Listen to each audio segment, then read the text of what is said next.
Titan Ultra Giant Risers interesadong kuhanin sina James Lapot at Rome De La Rosa sa Magnolia, at ang Magnolia Hotshots gusto ipalit sa kanilang player ang first round pick at second round pick ng Titan.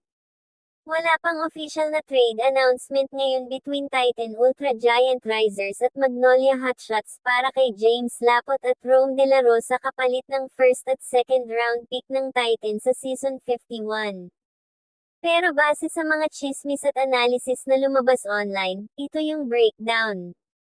So yung James Lapot at Rome De La Rosa for first at second pick ng Titan, wala pang kumpirmasyon.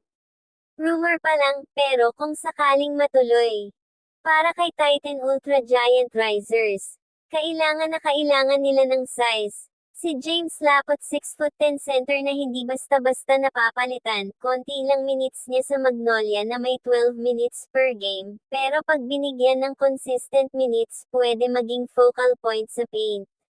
Si Rome De La Rosa naman veteran presence at defense. Mahapdi sa Titan, kung first round pick at second round pick ang ibibigay dahil nagre-rebuild pa sila ngayon. Yung 2027 draft nga daw double batch windfall at goldmine sabi ng analysts. Sayang kung ibubuhos sa dalawang role players. Para kay Magnolia Hotshots, kung totoo na gusto nila ng picks, malamang gusto nila mag-stock ng young talent. Nakuha na nila dati yung second round pick nila pabalik from Titan sa Arvin Tolentino at Will Navarro trade. Pero ang problema, big men scarcity. Si James Lapot isa sa iilang true 6'10" nila. Malabo nilang pakawalan yan kung wala silang kapalit na quality big man. Mawawalan sila ng depth sa front court. Si Rome De La Rosa role player lang pero solid sa system ni Coach L.A. Tenorio.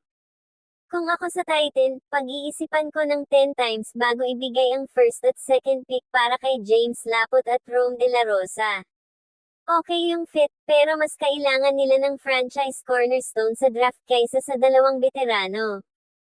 At kung ako sa Magnolia, hindi ko ibibigay si James Lapot for picks lang. Kailangan may kapalit na big man or young forward na kaya agad pumalit. Sa tingin ko hindi basta-basta tatanggapin ng Titan yung picks na hinihinging kapalit ng Magnolia, lalo na kung first at second round pick ito. Ang Titan Ultra Giant Risers nasa rebuild at building mode pa. Kakakuha lang nila ng mga batang players na sina King Car Alipio, Mark Omega, at Aris Junicio. May mga hawak pa silang future picks from Converge at Magnolia na. Sabi nga ng mga analyst, yung 2027 draft daw double batch windfall at goldmine para sa mga teams na may picks. Kung ibibigay nila yung first at second pick nila for James Lapot at Rome De La Rosa, parang sinasacrifice nila yung future para sa win now na dalawang role player. Kung yung target talaga ng Titan sina James Lapot at Rome De La Rosa, totoong kailangan nila ng legit 6'10" na center. Hindi tinuturo yung height, pero nakaupo lang siya sa Magnolia 12 minutes per game. Risky i-trade ang mataas na pick para sa player na hindi pa proven as starter. Si Rome De La Rosa, solid veteran 3 and D, pero 30 plus na. Hindi franchise changer. Para sa isang first round pick, dapat superstar or sure starter yung kapalit. Dito parang overpay si Titan. Ano dapat hingin ni Titan para pumayag? Kung ako ang general manager ng Titan, ang counter offer ko.